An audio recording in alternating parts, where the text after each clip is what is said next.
pleasant pastures feed us, for our use thy foes prepare. Blessed Jesus, blessed Jesus, thou hast bought us, thine we are. Blessed Jesus, blessed Jesus, thou hast bought us, thine we are. We are thine, thou dost befriend us, be the guardian of our way. Keep thy flock from sin, defend us, seek us when we go astray. Blessed Jesus, blessed Jesus, you will hear us when we pray. Blessed Jesus, blessed Jesus, you will hear us when we pray.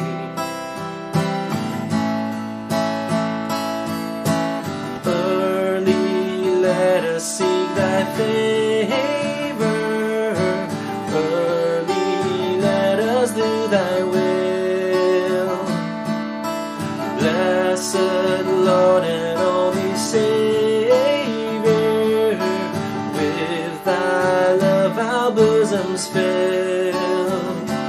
Blessed Jesus, blessed Jesus, thou hast loved us, love us still.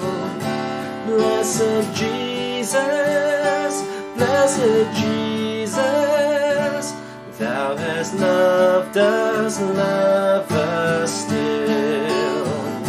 Blessed Jesus, blessed Jesus, thou hast loved us, love us still. Blessed Jesus, blessed Jesus, thou hast loved us, love us still.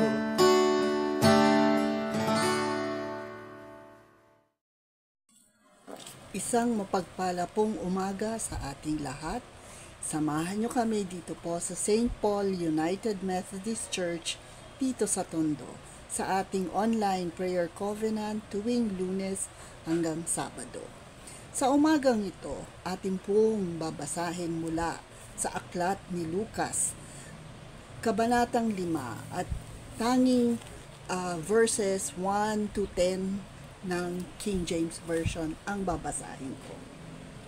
And it came to pass that as the people pressed upon him to hear the word of God, he stood by the lake of Gennesaret and saw 2 ships standing by the lake.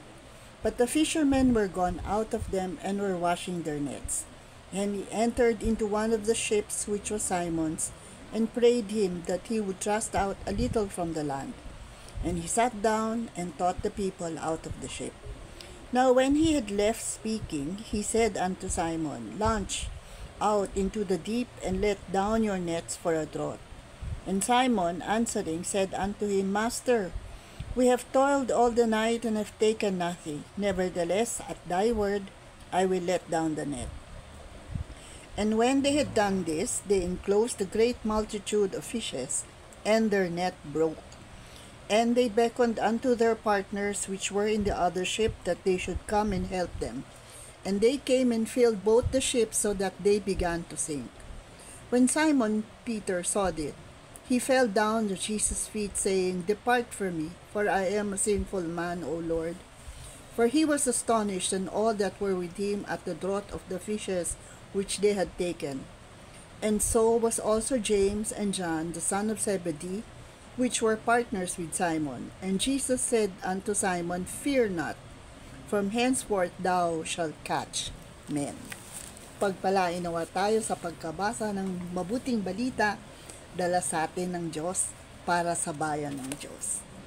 Sa umagang ito, ang ating pong tatalakayin ay ang pagkatawag sa atin. Sabi nga nila, lahat tayo tinatawag ng Diyos, ngunit ilan-ilan lang tayo na tumutugon. Ako po'y naniniwala na ang pagtugon po ay hindi lamang sa pagkaunang pagtawag. Minsan, tatawagin tayo, ayaw natin sapagkat hindi ko tayo handa. Ngunit sabi ng Diyos, sige, tutulungan kitang para maghanda. At pag tinawag kita ulit, hindi ka na makakatanggi. At marami sa atin ang magpapatunay na ganun po ang nangyayari. Madalas po nag-a-active tayo sa church, no? Tapos po pag nagkaroon ng asawa, nagkaroon ng ibang trabaho, nagiging excuse na ho natin yun, no? Lalo pat kung nagkaroon tayo ng pamilya at nawawala tayo sa church. Ngunit after a while, hindi ba ko nyo naisip sa inyong mga puso, paminsan-minsan o madalas pa, na may kulang sa ating buhay. May kulang sa ating pagiging masaya sa ating buhay. At na-realize natin na andun yung kulang ng pagsilbi sa Panginoon. Sa ating topiko buong linggo, tinalakay dito ang isang kwento kung saan sabi nga ng isang pastor, ang mga kalalakihan hanggang 12 years old ay pinag-aaral, di ba ho, sa mga Hudyo. Ngunit after 12 years old at nagkaroon na sila ng confirmation class and baptism, pinauuwi ang iba at pinananatili yung mga iba na akalain nila ay kayang ipagpatuloy ang pag-aaral hanggang maging isang rabay. Sa panahon nito, ganun din po ang nangyayari sa ating mga confirmation classes. Dito, tinatanong sila kung gusto nila magsilbi o hindi. At marami sa kanila ang nagsasabing, hindi muna. Or, hindi ko pa yata kaya. Okay naman ho yun, di ba po? At, siyempre, pag nagkataong sinabing ganon, ang mga ginagawa ng mga kalalakihan ng panahon na yon, umuwi sa kanilang bayan upang ipagpatuloy naman ang propesyon na siyang inako nila mula sa kanilang amain. In the case of Simon Peter as fisherfolk. Sa kwentong ating ngayon binasa mula sa Biblia, dito nakikita ho natin na pinuntahan ni Jesus sila Simon Peter, si James, at si Zebedee, mga anak ni Zebedee, at doon po si John. At doon po, pagkatapos ng lahat, sinabi niya, Peter, James, and John, sumama kayo sa akin. At ngayon ay hindi na kayo magiging just fishermen, but fishers of men. No? Sapagkat dito, very familiar sa atin yun eh. Follow me and I will make you fishers of people. In Mark 34b, sinabi, whosoever will come after me, let him deny himself and take up his cross and follow me. Sabi nga, God often calls the least, the last, and the left out to do God's work. And our response is, bakit ako, Lord? Ano ang meron sa akin? But alam naman ho natin na bago tayo pa pinanganak, may plano ng Panginoon sa atin.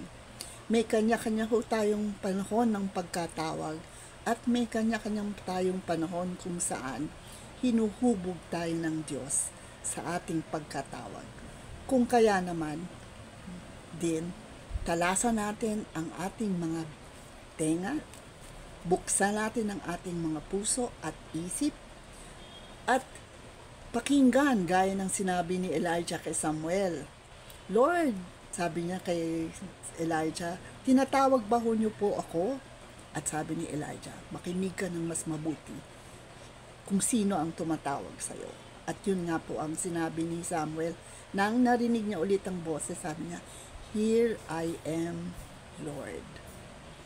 Ang pagkatawag po sa ating lahat ay napapanahon.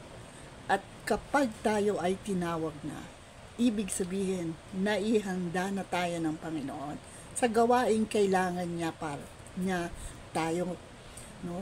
Kaya po tayo tumugon. Kaya sinasabi nilang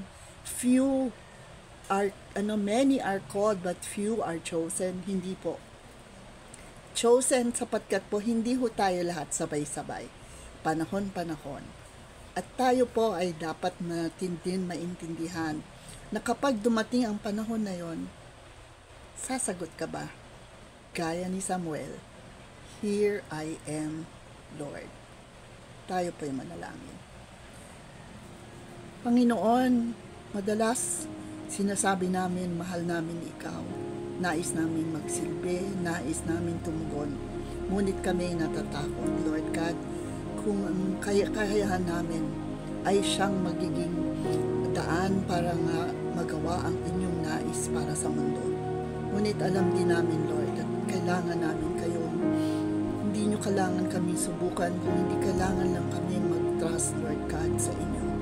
Tunay nga po na sa aming panganganak, pinlano nyo na ang aming gawain, kung ano ang aming magiging purpose sa buhay na ito.